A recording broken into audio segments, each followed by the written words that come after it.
Everything we discuss will be timestamped in the description below. For the definitive sniper guide, we have over 60 operations with the class and all maxed out weapons. The sniper has what feels like a slow start, but with this class, patience definitely pays off because once you progress through your perk tree, you do really become one of the most powerful classes in the game. We're going to get into his cloaking ability, a couple of his unique weapons, the Lafusel and the Bolt sniper rifle, as well as just some overall strategies, some builds, a lethal build, and just how you really want to put everything together as the sniper.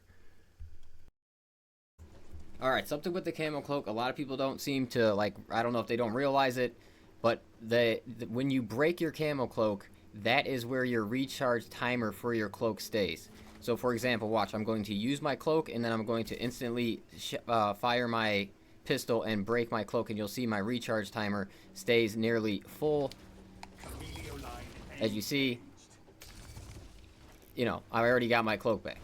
So that is really how you're using your cloak ability, is you want to use it when you have to, but you're really not just trying to use it and run around for the full, I think it's 10 seconds that you have on this thing. So it's 10 seconds, and then it's a 2-minute cooldown. So you're really using it like that. You're only wanting to use it up to like halfway, if possible, and then firing off some headshots to really fill it up fast again. But that is very important to note with the cloak, is that when you break your stance, so that means you're constantly going in your cloak so you can get that first shot off to be a high damage shot. So you can constantly take advantage of that if you're using the cloak, properly.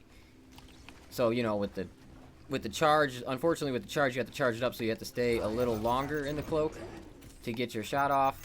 But I mean, still, as long as you get a headshot with that, it's going to be basically just full again anyway. So that is very important to remember with the cloak, and knowing that it works that way, and that is really how you're going to take advantage of it on the battlefield. Definitely in lethal, it's the best way to use this thing, I'm telling you guys. For a combat knife, we're really trying to open up some area of effect with it, because that's where it's really lacking, and when you do open that up, it feels a lot better, and it just creates a lot more gun strikes and different opportunities for you while you are surrounded by multiple enemies. So first we're going with Sharp Impact. Right and left skull crusher area of effect radius increases by 50%, and then a very important one right here, Shoulder Bash, replaces distance stab with shoulder bash. While evading, sprinting, tap the attack button to quickly perform an area of effect forward attack. Hits like 4 or 5 minor enemies, knocks them back, and then also will create a gun strike. So that one, I really felt the impact of that one when I opened it up.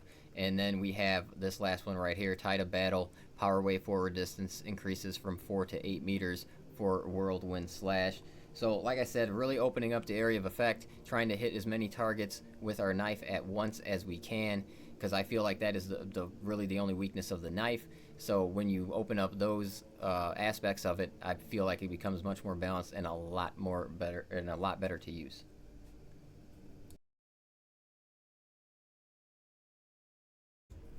For our primary options with the sniper, he has multiple weapons that he can run through in lethal, the Lafusel probably being his top tier weapon, but the Bolt sniper rifle, Stalker Bolt, and even the Bolt carbine and the marksman version of the gun are not bad options either.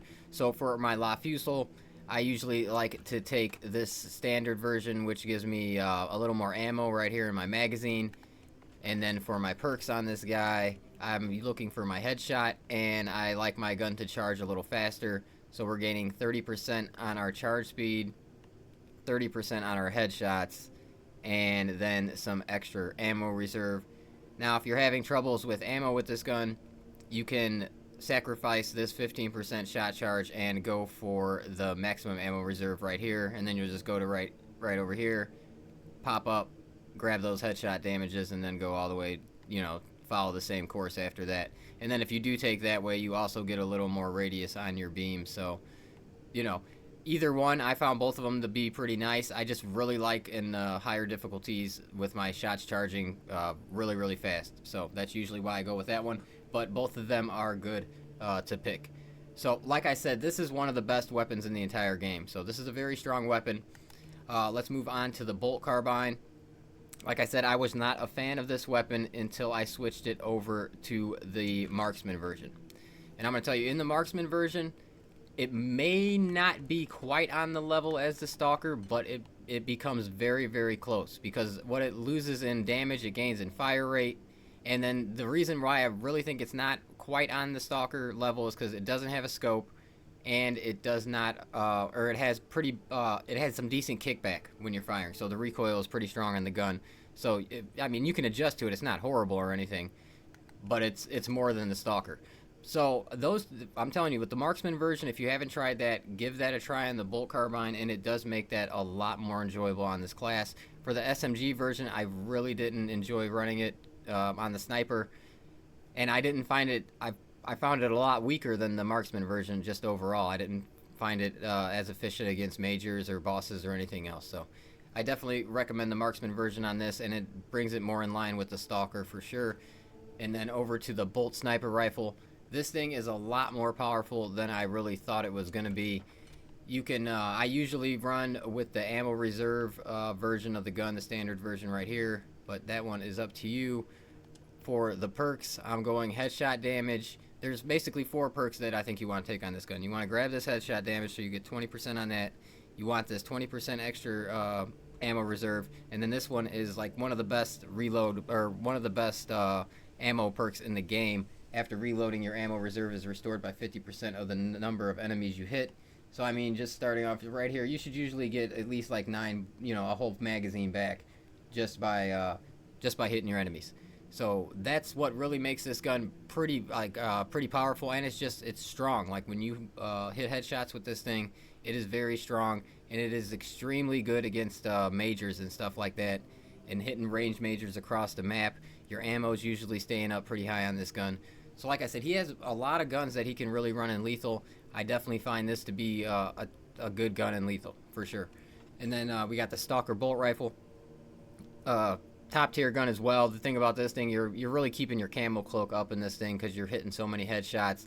You have a decent amount of ammo reserve to go. So this thing is pretty powerful. This is how I usually set mine up. I go for headshot damage and a little bit of ammo reserve right here, and I usually go for the 20% reload speed across the enemy. And then if you want to do a damage version, I think right down here you pop this for 10% more damage when you're more than 20 meters if you want to go damage route instead, and then pop up there for the headshot damage and the ammo reserve and stuff like that. So Stalker, very good gun, fun to play. I would say it is a little bit behind the Bolt Sniper Rifle, but like I said, it's another lethal gun. You can run this gun in lethal and be very efficient with it. So I think you can basically run all 4. If you run this in the Marksman, you can run all 4 of his guns, be helpful to your team, not be a detriment to your team or anything like that, because you're going to be underpowered or anything. So if you know how to play with all of these, if you really put in the time with any one of these guns, you're going to be efficient in a lethal setting. So it's nice. He has a lot of good weapons to choose from, and like I said, La Fusil, one of the most powerful in the game. And the reason it really beats out that Bolt Sniper is mostly because of the splash damage on it. With that added splash damage, it just goes a long way in this game in general to really refilling your contested health and different things like that. So it's just it goes that's really what sets those 2 guns apart. Because this wouldn't be too bad, because it's actually the fire rate, you're not charging your shot, so you're actually getting shots off faster.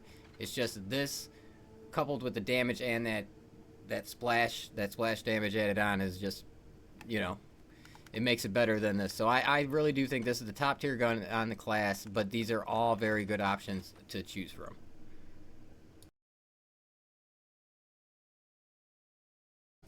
For the Sniper, he is one of the classes that is going to want to take advantage of the 2 times faster reload by canceling out your reload animations. So basically how it works, right there you see the reload animation on the screen and how long it takes. So if you cancel that out by switching to your secondary gun and back to your primary, you will basically reload in half the time. As you see right here, wait till about 50%. I'm fully reloaded now, and I only had to wait for half of my animation to go. So normally if you go too early though, like that, as you see, I'm not reloaded. So you just have to wait until that bar is about 50%, and then you could switch to your primary or secondary. Or you can also cancel it in other ways, as in like if you're reloading and you want to parry, if you wait 50% and then parry, you'll still be fully reloaded. But if you don't wait 50% and you parry, it'll cancel out your animation and you'll have to reload again.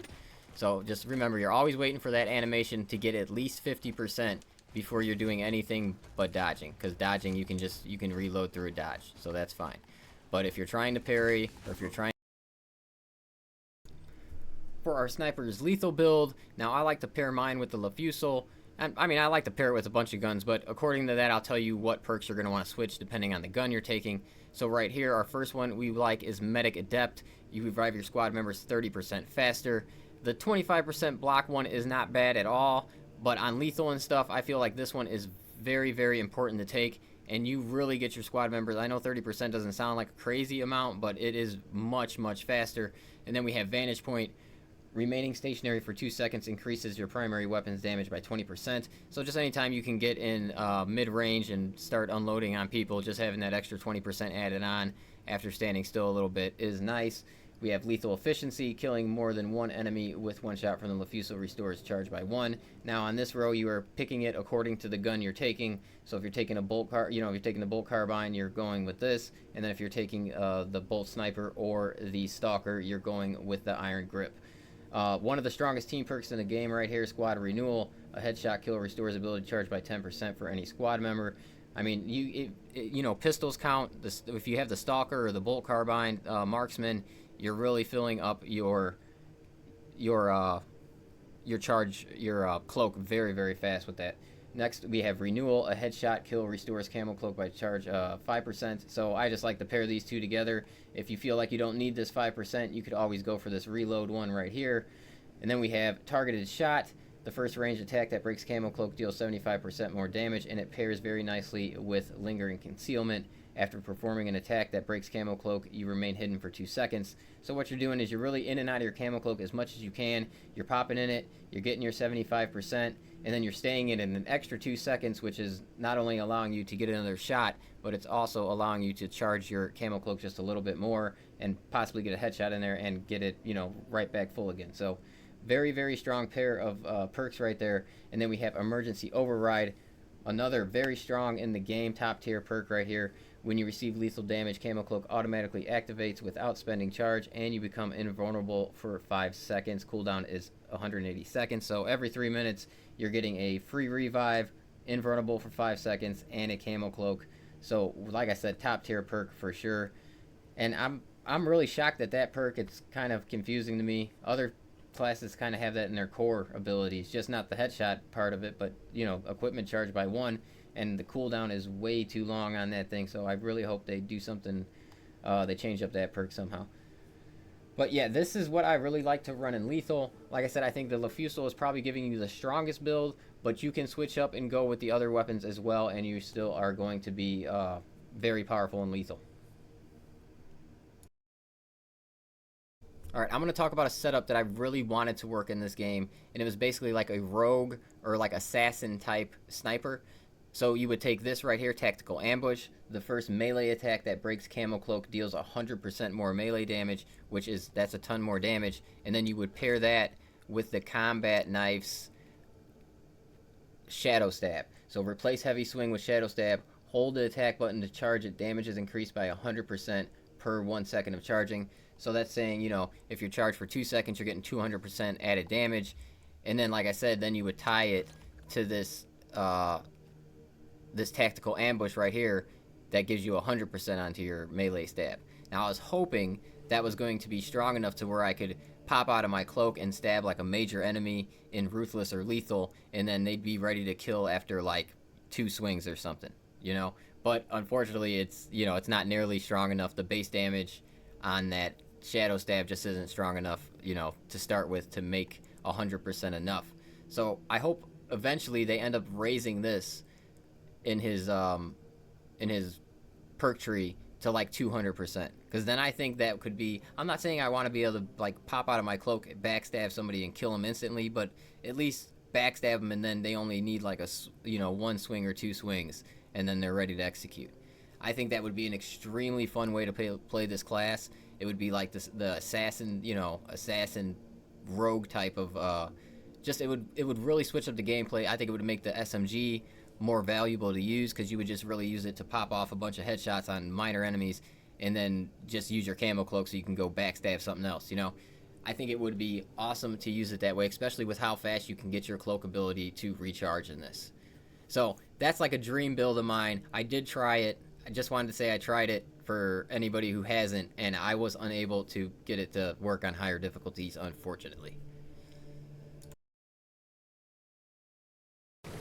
When you're putting it all together as a sniper, you're going in and out of your camo cloak as much as you can to take advantage of your damage multipliers, as well as trying to stay mid-range, targeting enemies that are the biggest threat to your group. Usually you're going to want to target the major enemies that are a ranged threat first, so if they have a ranged weapon and they are a major, hit those guys first, then work your way to the other majors on the screen that are melee, and that is how you can really be efficient and help your group the most. And you're just going to supply massive amounts of damage with this character. Almost no matter what weapon you take, the Lafuso is going to give you the most damage, but all of your weapons are going to be very, very powerful, and you're going to see it at the end of each operation, just how much range damage that this class can deal. Very fun class to play. I was very shocked at how good Space Marine 2 really put a sniper class into the game. At first, when I started the class, I was hesitant because of, you know, I didn't have certain perks unlocked that were really unlocking the true potential of this class and really showing me what it was going to do, you know, how it was really going to play in the game. And once you do get those perks unlocked, that is really when this class opens up and you have a lot of fun with it.